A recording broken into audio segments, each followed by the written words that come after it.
Fala galerinha, aqui é o professor Herbert Almeida e nessa aula nós vamos estudar de forma bastante simplificada, de forma bastante objetiva a parte de poderes administrativos, tá? Vou começar a trazer esse assunto aqui para vocês no quadro e só para você começar a entender o que é essa história de tal de poderes administrativos. Pensa mais ou menos na seguinte situação, tá? Um guarda de trânsito, ele tem a capacidade de fazer você parar quando você está andando numa rua?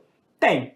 Agora vamos trocar esse guarda de trânsito, vamos colocar um particular no lugar dele, né? Vamos colocar ali um cidadão qualquer e que simplesmente sai, para aí rapidinho. E aí você, cara, eu pelo menos, né, a priori eu não vou parar com um louco que para na minha frente e vai pedindo para eu parar no meio do nada, né?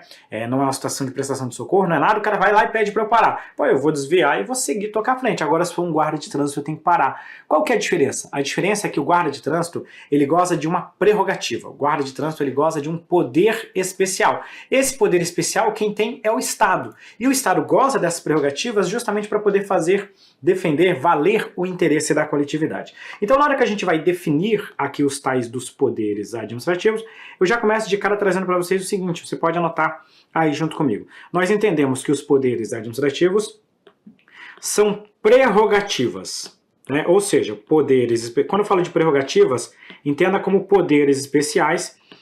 E essas prerrogativas, elas são as prerrogativas que são concedidas pelo direito, pelo ordenamento jurídico, aos nossos agentes públicos, servidores públicos e etc e tal, tá? Então o guarda de trânsito, volto a dizer, pode fazer você parar porque ele goza de um poder especial. E essas prerrogativas que são concedidas aos agentes públicos, nós entendemos que essas prerrogativas, elas funcionam como instrumentos. Inclusive, tem um trecho da doutrina que fala pra gente o seguinte: os poderes administrativos são poderes instrumentais. Professor, como assim? Que história é essa de poderes instrumentais? Nunca ouvi falar nessa história, tá? Poderes instrumentais funcionam então como ferramentas, instrumentos. A gente fala instrumentais. São ferramentas utilizadas pelos agentes públicos para atingir os fins do Estado, tá? Então, olha só. Quando o policial pede para você parar, não é simplesmente um luxo dele, não é só porque ele quer que você pare. O guarda de trânsito, ele tem a capacidade de fazer você parar para atender à finalidade estatal, a razão pela qual ele está ali. E eu trago esse ponto para vocês, dizendo que os nossos poderes são instrumentais, justamente para diferenciar os poderes instrumentais. Eu vou colocar aqui um sinal de diferente, ó, porque ele é diferente dos tais dos poderes estruturais. Professor, como assim poderes estruturais? Poderes estruturais são aqueles poderes do Estado.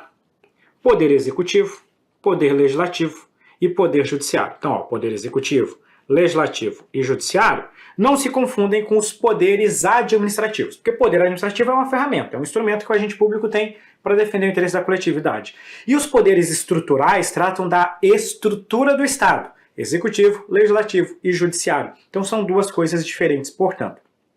Será que esse treco cai em questão de concurso público? Cai. Isso aqui cai em questão de prova, sim. Vou pular aqui 2 slides e vou trazer isso aqui para você. Olha só esse slide aqui, essa questão aqui.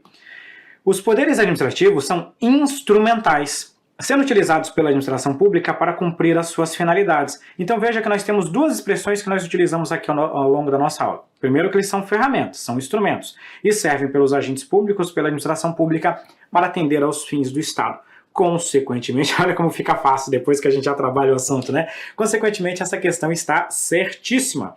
Agora eu vou voltar aqui com vocês e vou começar a listar essa história de poderes. Pessoal, a bem na verdade, não existe assim uma lei, né, um lugar que vai ter uma lista exaustiva, fechada, que vai dizer os poderes são esses aqui. Não existe isso, né? Existe muito mais um trabalho da doutrina. E a doutrina, genericamente, coloca pra gente aqui 6 poderes que nós vamos trabalhar, tá? Quais são os 6 poderes, que costumam aparecer em questões de concurso público?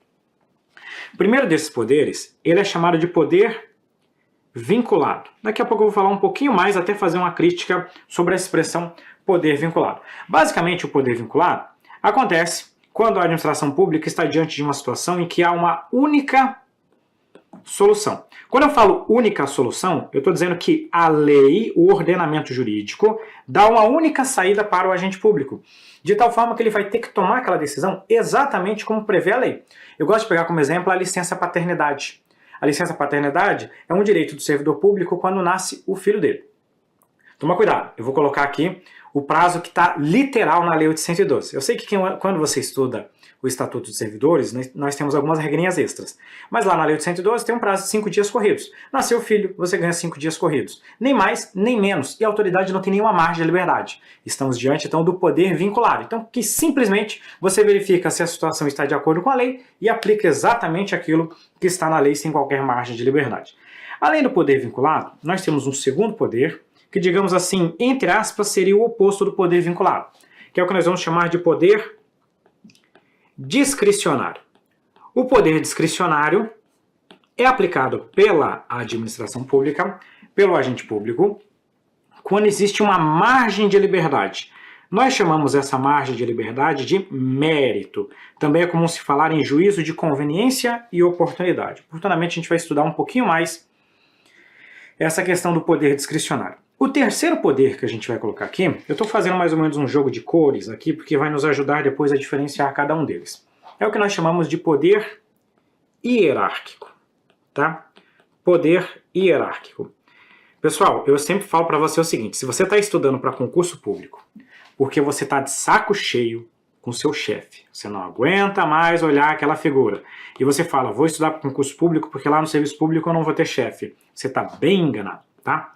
Porque dentro do serviço público, nós aplicamos, dentro do exercício da função administrativa, a hierarquia, em que o superior pode dar ordens, em que o superior pode fiscalizar a atuação do subordinado. Estou colocando aqui de forma resumida, porque esse começo aqui da nossa aula é muito mais um resumo do que propriamente o conteúdo. Nós vamos detalhar esse conteúdo com muito mais cautela logo adiante. Então aqui, poder vinculado, poder discricionário, poder hierárquico até aqui. Vamos colocar o terceiro poder que eu quero trabalhar com vocês. Terceiro não, o quarto poder, né? Vamos contar corretamente, professor. Que é o que nós vamos chamar de poder disciplinar, tá? Poder disciplinar. Poder disciplinar vem da capacidade que a administração pública tem de apurar eventuais irregularidades e, se constatada essa irregularidade, aplicar sanções. Só que essas sanções aqui são sanções que eu vou colocar assim, ó, entre aspas, chamadas de sanções internas. Por que eu digo que são sanções internas? Porque são sanções que são direcionadas às pessoas que se submetem à disciplina da administração pública, como, por exemplo, os servidores públicos. Daqui a pouco eu vou colocar mais uma outra categoria, mas eu não quero explicar isso agora não, para não trazer muita informação para vocês. Depois a gente vai avançar um pouquinho mais nesse assunto. Depois do poder disciplinar, nós vamos chegar no nosso quinto poder, já chegando quase no finalzinho aqui, que é o que nós vamos chamar de poder regulamentar. Basicamente, esse poder regulamentar é a capacidade da administração pública de editar normas, né? O que são normas, professor? Normas são aqueles atos, né, que são chamados de atos gerais e abstratos. Professor, não entendi nada do que você está falando aí. Norma, basicamente, é um documento que ele se destina a disciplinar situações futuras, né? Então, vamos pegar assim, por exemplo, no âmbito federal, tem um decreto que trata da realização de concursos públicos. Quando foi publicado esse decreto, pergunto para vocês, a publicação desse decreto lançou algum concurso público? Não, não lançou nenhum concurso público. Mas esse decreto regulamentou a realização dos concursos futuros. Quando alguém realizar um concurso, vai ter que aplicar exatamente como está naquele decreto. Então o decreto é o exemplo típico de um ato geral e abstrato, de um ato normativo, de uma norma, né? E depois a gente vai falar um pouquinho mais sobre isso. O fundamento da edição dos decretos, por exemplo, é o nosso poder regulamentar. E por fim, mas não menos importante, eu diria até mais importante, nós chegamos aqui no nosso último poder, que é o nosso poder de polícia. Tá? Eu digo mais importante porque esse aqui é disparado aquele que mais aparece em questões de concurso público. Essencialmente, o poder de polícia ele consiste, né, na capacidade que a administração pública tem de condicionar ou de restringir direitos pensando na coletividade. Tem aquele famoso jargão, né, que diz pra gente o seguinte: o seu direito vai até onde começa o direito do outro. Né? Então, se você quer ouvir uma música alta, você tem que ouvir essa música sem atrapalhar o outro, porque o seu direito não pode extrapolar o direito alheio. E o poder de polícia vem mais ou menos nessa ideia. Então, por exemplo, se alguém quer construir uma casa, não pode construir essa casa de qualquer forma. Existem limitações justamente para proteger o interesse coletivo. Você não vai construir a sua casa de qualquer forma, senão você pode prejudicar o seu vizinho, por exemplo. E dentro dessa prerrogativa, dentro dessa ideia, entra o que nós chamamos de poder de polícia. Então, os poderes administrativos, aqui eu coloquei os 6 que costumam cair em questões de concurso público: vinculado, discricionário, hierárquico, disciplinar, regulamentar e de polícia.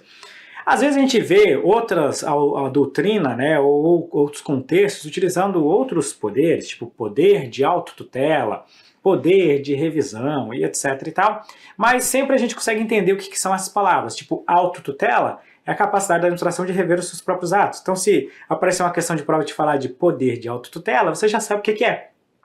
Mas o que cai em prova, normalmente são esses poderes que nós temos aqui no nosso quadro. Beleza, essa questão nós já resolvemos, então vamos avançar para a questão subsequente. Essa questão fala para a gente o seguinte: os poderes administrativos podem ser usados isolada ou cumulativamente para alcance da finalidade do ato administrativo, né? Quando a gente fala aqui de finalidade do ato administrativo, nós estamos falando especificamente da finalidade do Estado. E de fato é isso, né? Os poderes administrativos, eles são utilizados para fazer valer, para alcançar o fim do Estado, o fim de um ato administrativo. Logo, essa questão aqui, ela também está correta. E olha só que legal. Quando a gente vai falar de um poder, raramente você vai ver a manifestação de um poder de forma isolada. Esse poder ele vai ser aplicado em conjunto com outros poderes. Claro que nas questões de concurso público, isso é muitas vezes simplificado. Ele vai trazer um caso, você vai marcar qual o poder mais marcante que está ali. Mas eu vou pegar o caso da aplicação de uma penalidade a um servidor público. Nesse caso, você tem tanto poder hierárquico quanto poder disciplinar, por exemplo. Então, na maior parte das vezes, quando você pratica alguma decisão, você tem simultaneamente mais do que um poder. Nas questões de concurso público, naturalmente, você vai marcar aquele que é mais marcante para aquela questão. E ao longo da resolução de questões, você vai ver como isso é muito, mas muito fácil mesmo. Portanto, esse quesito está devidamente correto, e dessa forma nós terminamos esse bloco introdutório. Mas eu não vou perder muito tempo não com vocês, e já vou avançar para os 2 primeiros poderes, o poder vinculado e o poder discricionário, que são os 2 primeiros que nós vamos estudar. Pessoal, essencialmente essa palavra vinculado e discricionário, você vai ouvir falar ao longo de todo o seu estudo. A gente fala isso aqui o tempo todo, então são palavras que facilmente você já pega o significado, tá? Então, essencialmente, quando nós falamos de poder vinculado, é a prerrogativa do agente público de editar os denominados atos vinculados. E o que são os chamados atos vinculados? Atos vinculados são atos administrativos em que a lei, né, o nosso ordenamento jurídico, cuidou de definir todos os elementos de formação. Eu vou colocar um assunto a mais aqui para você, e principalmente se você é iniciante, talvez você não saiba tudo do que eu vou te falar agora, mas não é um problema. É só para a gente começar a trazer. Depois, quando a gente avançar um pouquinho mais, vai ficar mais fácil ainda para você isso aqui. Os atos administrativos, eles têm elementos. Elemento é aquilo que forma. É igual quando você chega num carro. O carro tem rodas, tem portas, tem motor. Isso forma o carro. O que forma um ato administrativo são 5 elementos de formação. Competência, finalidade, forma, motivo e objeto. Não é a hora de você decorar isso aqui ainda. Na outra aula você vai ter que decorar isso. Agora é só você saber que existem elementos de formação. E no ato vinculado, todos esses elementos são definidos pela lei. A lei não deixa nenhum espaço. O agente público ele só tem que fazer o famoso cara crachá. A lei diz isso, ok, ok, ok, ok. Então eu vou fazer exatamente isso aqui, sem qualquer margem de liberdade. Então todos os elementos de formação do ato administrativo já constam na norma, já constam na lei. Estou falando de lei aqui no sentido amplo dessa expressão. Beleza. Consegue perceber que nesse caso o agente público ele não tem qualquer margem de liberdade? Ele tem que fazer exatamente o que o ordenamento jurídico está prevendo? Alguns autores até criticam essa história de poder vinculado. Tem autor que fala pra gente o seguinte, ó, isso aí não é um poder não. Isso aí na verdade é um dever. Ou simplesmente um poder-dever. Qual que é a ideia dessa história de dever ou de poder-dever? O que eu estou trazendo aqui para vocês é uma situação em que o agente público não tem qualquer margem de liberdade. Então, se ele identificar aquela situação que está prevista na lei, ele tem que agir exatamente como está previsto na lei. Ele tem que fazer, ou seja, ele tem um dever. Tem autor que diz que isso aqui não é um poder administrativo, é simplesmente uma obrigação do agente público. Na questão de prova, no contexto você consegue responder, então não precisa se desesperar nesse momento, tá? Ou então a gente utiliza a expressão poder-dever. Na verdade, todos os poderes administrativos acabam sendo poderes-deveres porque você tem que aplicar, você não pode abrir mão do seu poder administrativo em qualquer hipótese, tá bom? De qualquer forma, melhor dizendo. Beleza, vamos avançar mais um pouquinho agora e vamos falar agora dos atos ou do poder discricionário.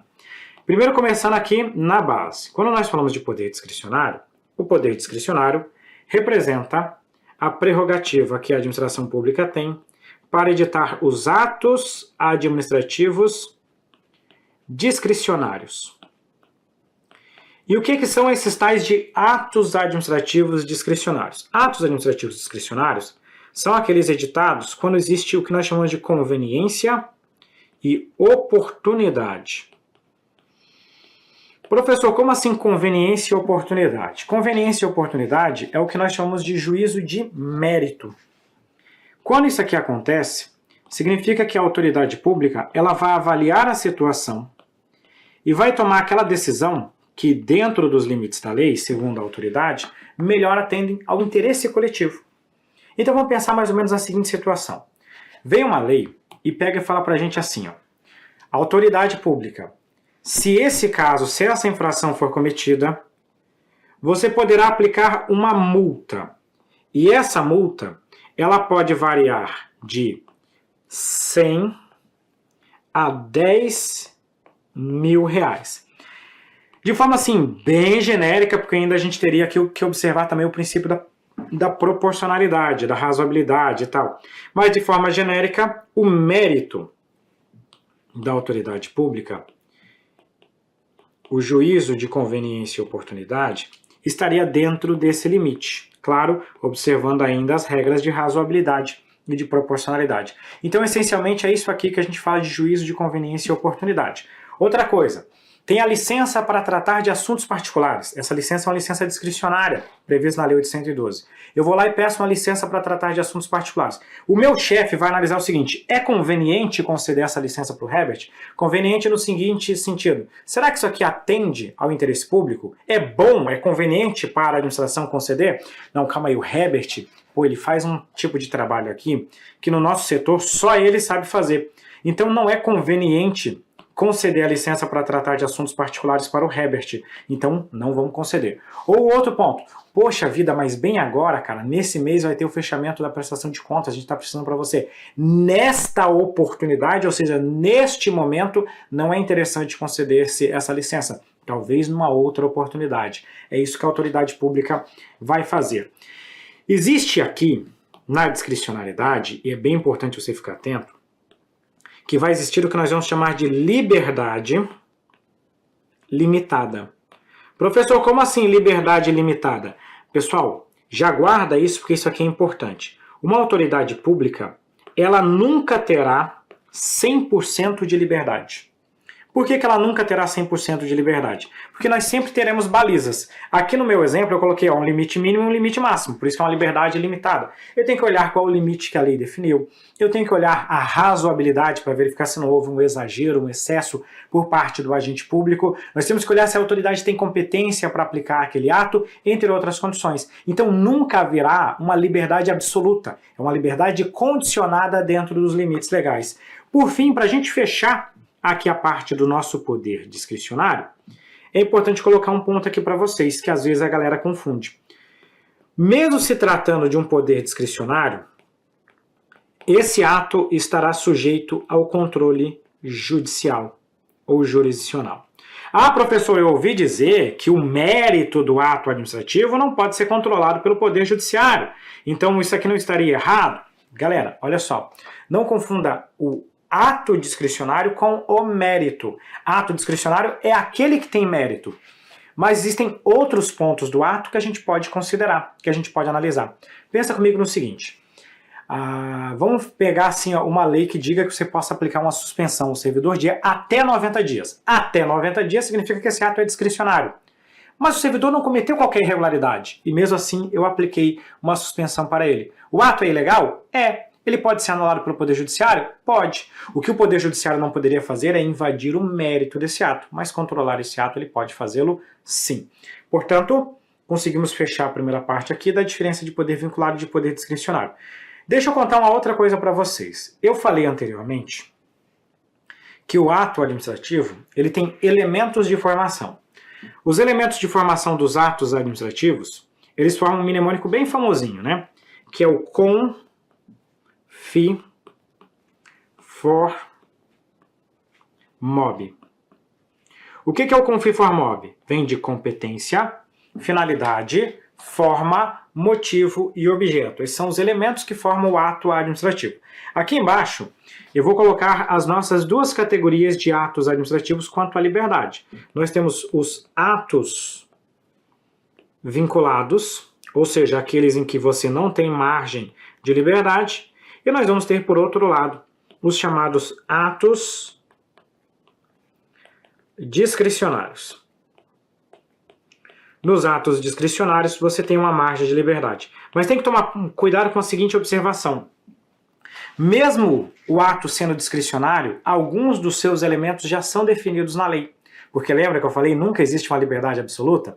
Então olha só que ponto interessante. No ato vinculado, todos os elementos de formação são definidos pela lei. Então a competência está definida em lei, a finalidade está definida em lei, a forma está definida em lei, o motivo está definido em lei e o objeto do ato administrativo está definido em lei. No ato discricionário, mesmo ele sendo discricionário, a competência já vem na lei, a finalidade, que é sempre interesse público, já vem na lei, e a forma para a corrente majoritária também vem na lei. Onde que nós vamos encontrar a diferença desses dois atos? Aqui no final. O motivo e o objeto podem ser discricionários. Vou explicar para vocês com um exemplo bem bacana. Imagina o seguinte. A Lei 812 prevê a aplicação da pena de suspensão.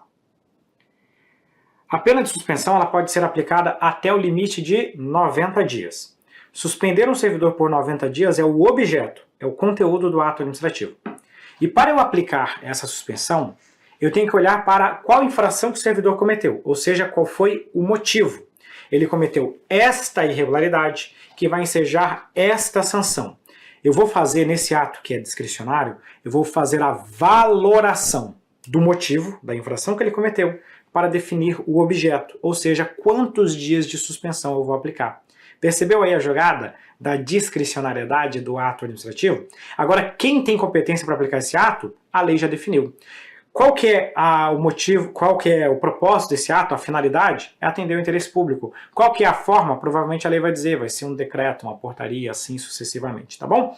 Então com isso nós já temos essa parte aqui, e eu mostro para vocês então que sempre nós vamos ter alguma parcelinha de poder, de elementos vinculados no mesmo ato administrativo sendo discricionário. Vamos resolver uma questão de prova. Olha essa questão.